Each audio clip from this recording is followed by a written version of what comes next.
I really liked Love on Harbour Island. This was released in 2020. It's directed by Lucie Guest, it's written by Guest and Andrea Shawcross, and we have a cast including Morgan Kohan as Lily and Marcus Rosner as Marcus.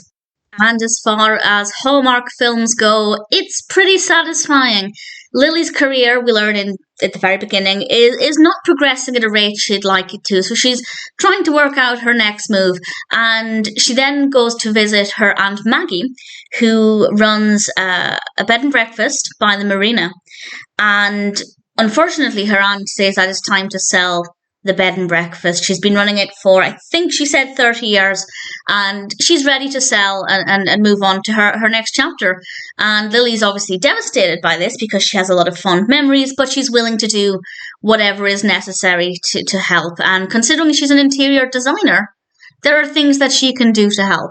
And she also meets Marcus, who is a pilot, and he's also working with rescue dogs. So we have some really gorgeous animals in this. Anything that promotes supporting rescues and ideally adopting rescue dogs, I love it. So that definitely, even if the film hadn't been good, which it is, but had it not been, that would have won me over. And Lily and Marcus work together to try and prepare the B&B for selling, but it's not going to be plain sailing. And I'll say no more than that. The narrative works really well. There's a lot going on, but it's not too busy. The characters are really likable. Lily is a very likable protagonist, and Marcus works really well with her. And the location is stunning. It's actually filmed in Canada, and it's absolutely gorgeous. The outdoor scenes, and there are quite a lot of outdoor scenes, are really, really beautiful.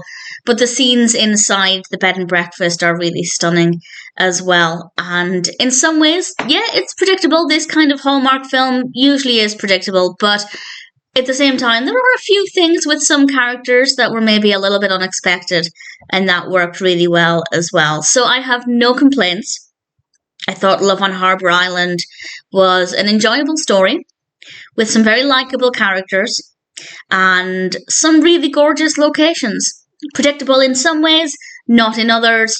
And in general, I'd say Love on Harbour Island is pretty brilliant. Definitely a decent film, and if it sounds like it would appeal to you, then needless to say, I'd say Love on Harbour Island is definitely worth watching.